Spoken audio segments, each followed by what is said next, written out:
So I tend not to cover AmberLynn Reid. I have done a few videos in the past, but I don't do it regularly. I don't cover her regularly.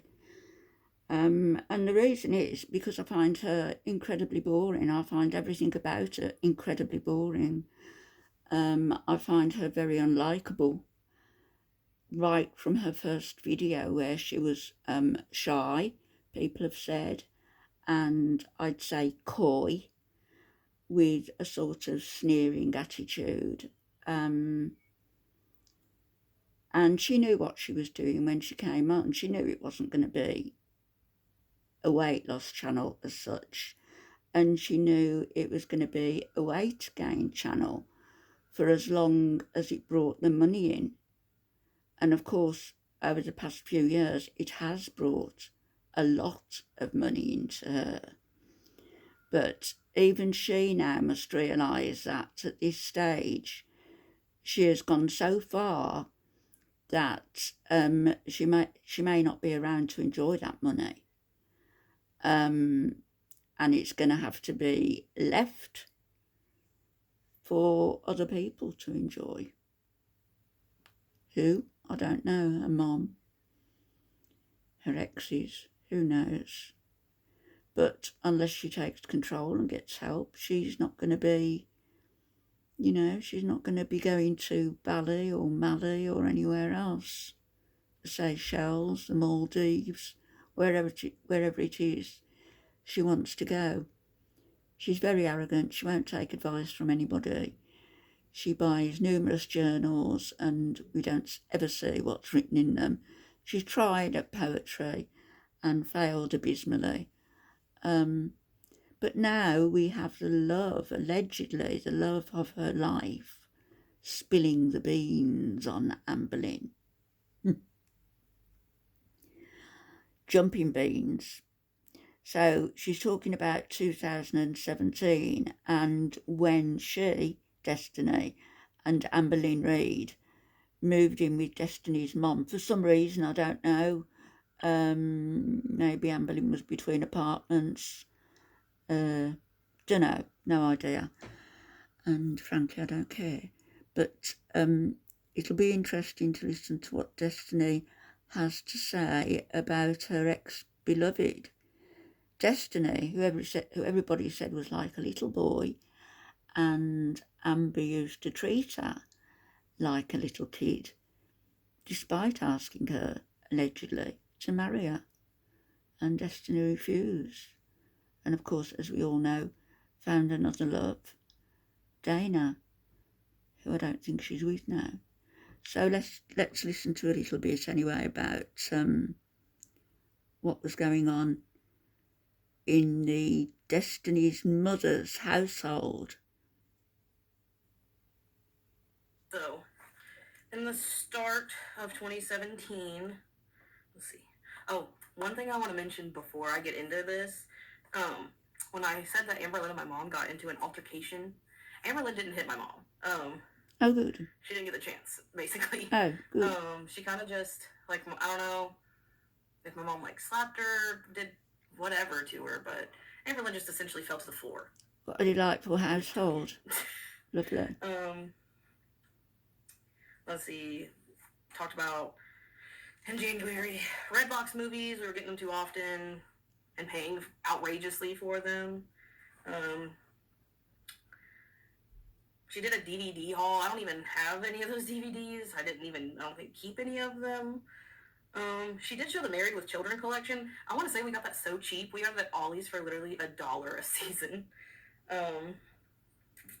The only DVD collection I can think I have, because I don't even have like my Star Wars like VHS tapes or anything. I didn't have many of those on DVD, but I speeded her up a little bit and she's still talking slowly. I have now DVDs is Avatar: The Last Airbender.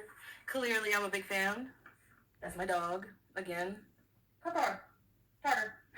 Why don't you sit centre screen? Don't mind his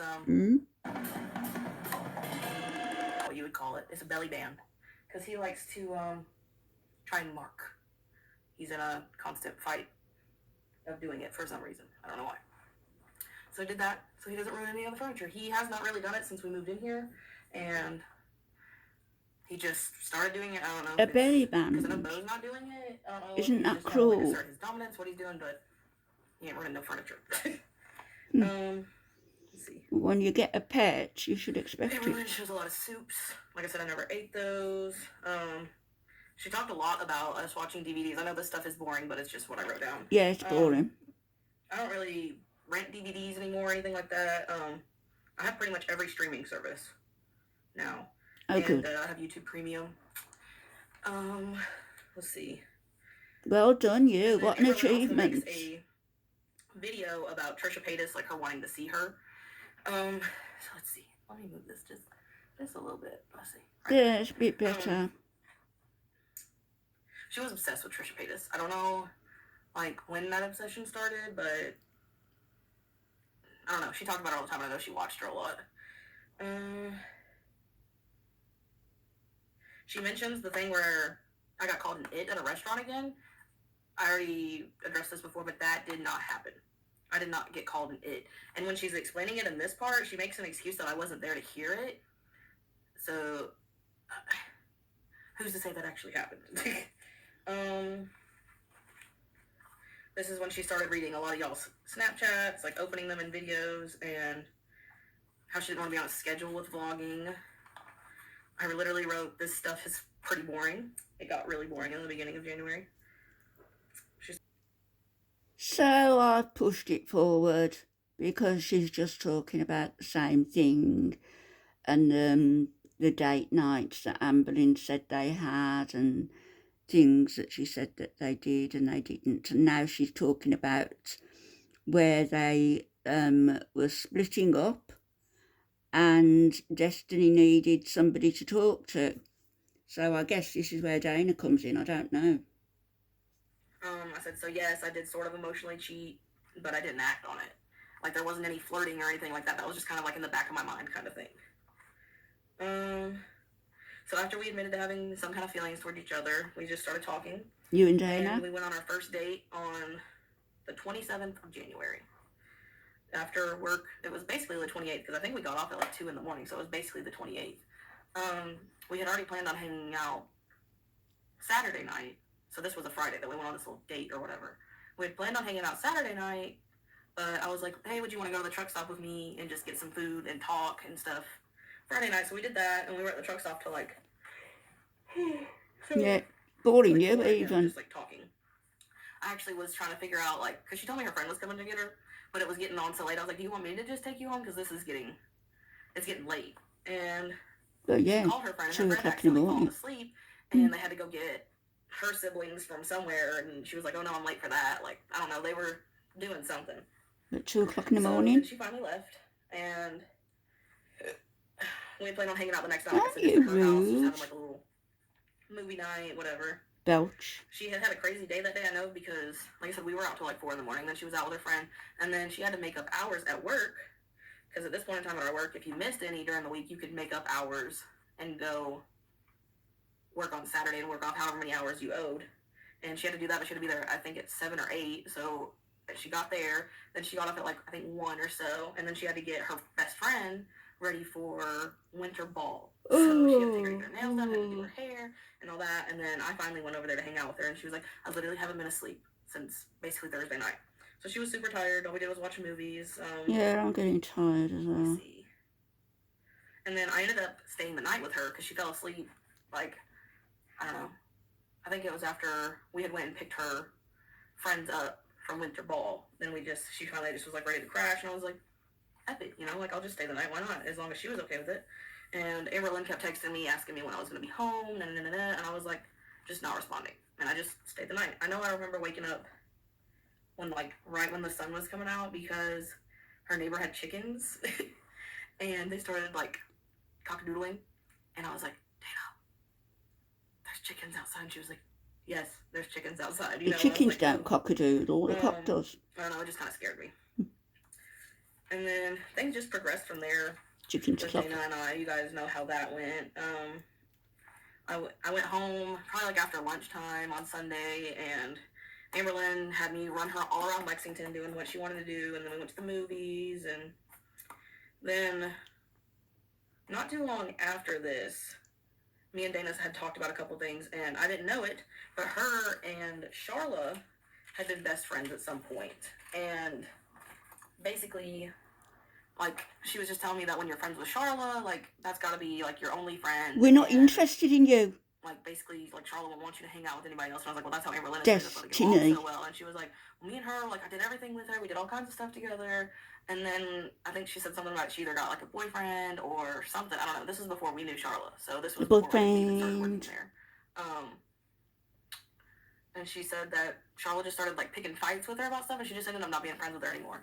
I'm not being friends with her anymore. Started, these are adult people. Hanging out a lot more because I started eating lunch with her, obviously, after we went on the date or whatever. Obviously. Charlotte started trying to start some drama between me and AmberLynn with Dana, just like she was just like spying on me, basically. She would just like text AmberLynn and be like, oh, this is what she's doing, but it literally, like, we broke up. It wasn't her business. It was whatever, like, I wasn't in AmberLynn's business asking her anything because we broke up. Like, what's the point?